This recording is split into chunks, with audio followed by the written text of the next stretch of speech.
मी बाहेर देशात बार्बाडोस येथे कॉमनवेल्थ पार्लमेंटरी असोसिएशन 68वी कॉन्फरन्ससाठी इंटरनॅशनल कॉन्फरन्ससाठी गेलो होतो आणि गेल्याच्या नंतर पाठीमागे अशा प्रकारचे जे आरोप झाले ते आरोप जाणून बुजून राजकीय हेतूने प्रेरित होऊन अशा पद्धतीचे आरोप करण्याचा प्रयत्न आमदार रोहित पवारांनी केलेला आहे.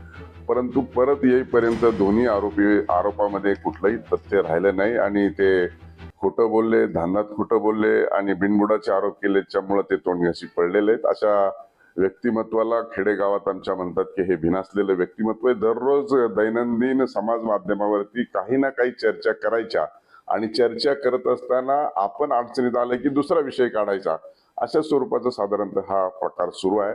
पासपोर्टच्या संदर्भामध्ये माझं मंत्री महोदय चंद्रकांत दादा, माझे मंत्री तानाजी सावंत यांचं नाव घेतलं की यांनी सहकार्य केलं पासपोर्टला.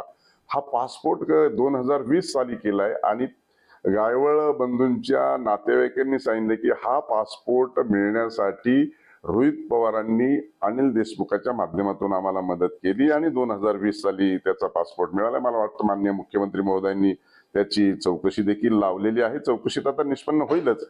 आणि राहिला प्रश्न ते वेपनच्या संदर्भामध्ये, वेपन दिलं गेलं नाही, वेपन त्याची लायसन इश्यू झालेलं नाही आणि मग अशा स्वरूपामध्ये बिनबुडाचे आरोप करू आणि त्यांनी सांगितलं की मी सहकार्य केलं.